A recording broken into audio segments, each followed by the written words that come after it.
Okay. Yes. Thank you for coming out to our Solstice Symposium. And what I wanted to do is really highlight the importance of water and waterfronts in an interactive way, and how water is sort of overlooked. The problem that I find is a lot of the waterfront experts, a lot of the so-called experts on waterfronts, don't actually use the water. So I see people designing a vision or a future for a waterfront, but they're not actual swimmers or paddlers in the water. So we swim and paddle in the Toronto Inner Harbour. We access the water downtown Toronto. We don't want to have to get into a car and drive a long way and burn fossil fuels and drive out to the middle of nowhere to go for a swim. And we used to swim at Michael Hoff Beach, which was Toronto's cleanest beach. Pebble beach, nice fine pebbles, beautiful, no sand, no grit, no grime, no dirt. Very, very nice. But what we noticed is that there's a move to chop down 1,500 mature trees and cement over everything and put in a large private spa facility instead of having access to the lake. And they want to build another little beach next in the armpit of the breakwall next to the combined sewer outfall right beside the highway. And so what I was saying is that's kind of like ensewaging the beach in order to sell more pool passes. So we're very conscious of this trend. What we see is a lot of big boulders around here, along shorelines, and that in some sense makes them less safe for swimmers getting in and out of the water. People are swimming over here at these various areas because our beach is close, and now people are driven over here swimming. And so it's very important that we have safe access to safe, clean water as a basic human right. And so what I see with all these boulders is this attempt at making the water less accessible. There was a big show over here at the malting silos where they said they had a lot of the city councillors and the people in charge of the waterfront. They were all saying, saying how great it is that we have this water access. And they said, well, we're giving you water access. And they made the water accessible, they said, and they brought in stone imported from Ireland, Irish stone, and they said they want to put an Irish pub there and have laser light shows on the malting silos that were recently restored to the way they were in 1928. They researched the color of the paint and everything, made it look very, very beautiful. And I said, at question and answer Q&A after, I put my hand up, I was the first question, and I said, I don't really care if the buildings are run down.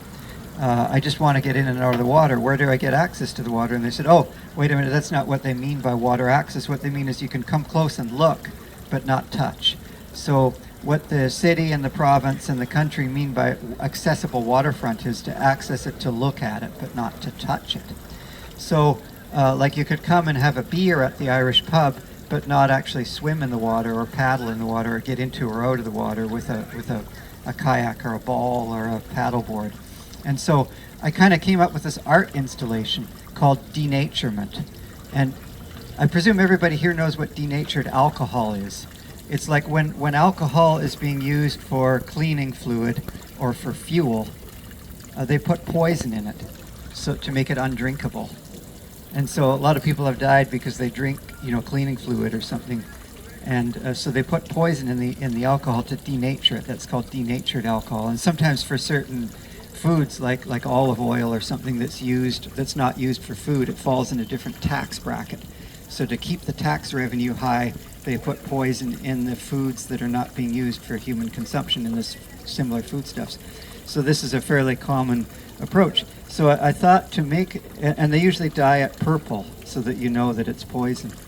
And so it's called like methylated spirits. They put methanol and acetone in the spirits that they add to it to make it poisonous to add. It's called denatured alcohol or methylated spirits. So I had this idea as an art installation. Imagine if you had denatured Guinness. Guinness that was made unfit for human consumption, deliberately made undrinkable, so that you could come and look at the Guinness but not actually drink it. So I'm envisioning a bar or a pub. I would design a pub just like they've designed the waterfront. I would design this pub where you can come and look at the beer everywhere, but not a drop to drink. Imagine if you had vodka, absolute vodka, and imagine denatured absolute vodka with purple dye in it so that it was undrinkable.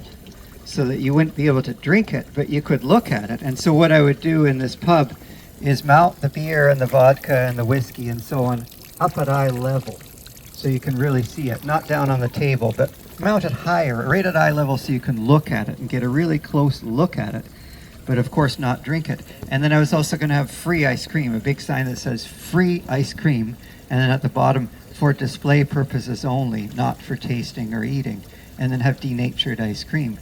You know, and so this idea would be to raise awareness of this denaturement of our waterfront, which is happening all around us, where these big boulders are being put in. A lot of people are driving out to Humber Bay because they've blocked off our beach here, so a lot of the Swim OP members were driving out to Humber Bay, but now they're putting giant boulders along the beach there. There's a natural pebble beach where people were swimming, but they put these giant boulders there, and they say it's to improve the water access, so you can come up really close. So if you don't have to walk across the beach to look at the water, you can come right up and look down at the water.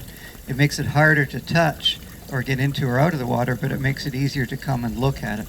So that's what denaturement is. So I would say the purpose of the pub, the Denaturement Pub art installation, the purpose of this installation, the alleged purpose, is to give more people access to beer, wine, spirits, ice cream, things of that nature. But of course, just to look at. So you can come up really, really close and look at this drink here, but not a drop to actually drink. So that's what we mean by the denaturement exhibit, or the denaturement installation. So that was kind of our website, denaturement.com, to raise awareness of this problem that we have where our waterfronts are being designed by people who don't swim or paddle in the inner harbor. They say you're not allowed to swim in the inner harbor. And so you're not allowed to swim. So I kind of thought, you know, of this idea like, are you swimming in the lake where they say it's not allowed, 'cause our land they want to take? Strange deals are happening, no stranger would it be if we swam in downtown Toronto for free.